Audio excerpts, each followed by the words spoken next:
നമസ്കാരം. കേരളം കണ്ട ഏറ്റവും വലിയ രാഷ്ട്രീയ തട്ടിപ്പും ഇരട്ടത്താപ്പുമാണിപ്പോൾ സെക്രട്ടേറിയറ്റിന് മുന്നിലെ സമരങ്ങളുടെ പേരിൽ നടന്നുകൊണ്ടിരിക്കുന്നത്.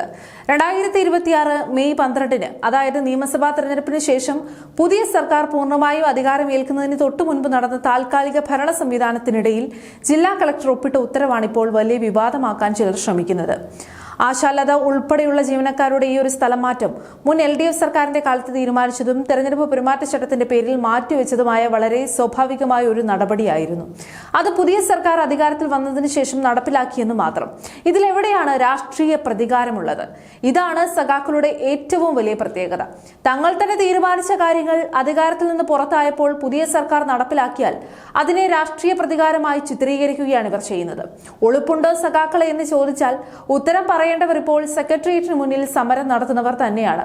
അന്ന് ഈ ഉത്തരവിൽ ഒപ്പിട്ട ഉദ്യോഗസ്ഥരോട് അന്ന് തന്നെ ചോദ്യങ്ങൾ ചോദിക്കാൻ ധൈര്യമുണ്ടായിരുന്നു.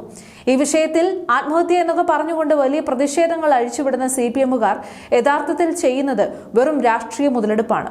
ഇനി എടുത്തു പറയേണ്ടത് CPM-ന്റെ നേതാവായ റഹീമിനെ കുറിച്ചാണ്.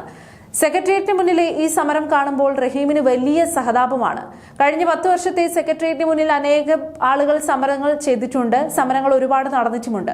അനേകം ജീവിതങ്ങൾ ദുരിതത്തിലായിരുന്നു. അന്ന് റഹീമും കൂട്ടരും കണ്ണടച്ചിരുന്ന് ഒന്നിനെയും കാണാത്ത മട്ടിലായിരുന്നു. എന്നിട്ടിപ്പോൾ 2 മാസം മാത്രം പ്രായമുള്ള സർക്കാരിനെതിരെ, അതും തങ്ങൾ തന്നെ ഉണ്ടാക്കി വെച്ച ഉത്തരവിന്റെ പേരിൽ ഇത്ര വലിയ പ്രതിഷേധം നടത്തുന്നതിലെ പൊള്ളത്തരം ജനങ്ങൾ തിരിച്ചറിയുന്നുണ്ട്. മത്സ്യത്തൊഴിലാളികളുടെ കാര്യത്തിലായാലും മറ്റ് ജനകീയ വിഷയങ്ങളിലായാലും 10 വർഷം നിശബ്ദരായിരുന്നവർ ഇപ്പോൾ പെട്ടെന്ന് സമരവീരന്മാരായത് രാഷ്ട്രീയ മുതലെടുപ്പല്ലാതെ മറ്റൊന്നുമല്ല.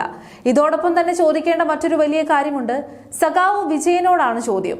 തങ്ങളുടെ ഭരണകാലത്ത് റാങ്ക് ലിസ്റ്റ് വന്നിട്ട് 1 വർഷത്തിലധികമായിട്ടും എന്തിനാണ് നിയമനം നടത്താതെ അത് നോക്കുകുത്തിയായി വെച്ചിരുന്നത്? അന്ന് നിയമനം നടത്താൻ കാണിക്കാത്ത ആവേശം ഇപ്പോൾ എവിടെ നിന്നാണ് കിട്ടിയത്? റാങ്ക് ലിസ്റ്റ് നോക്കുകുത്തിയായി ഇട്ടതിനു ശേഷം ഇപ്പോൾ വന്ന സർക്കാരിനെ കുറ്റം പറയുന്നതിന് മുൻപ് സ്വന്തം ഭരണകാലത്തെ ഈ വീഴ്ചയ്ക്ക് മറുപടി പറയുക. എന്നിട്ടാവാം ഇപ്പോഴത്തെ സർക്കാരിനെതിരെയുള്ള വിമർശനങ്ങളൊക്കെ.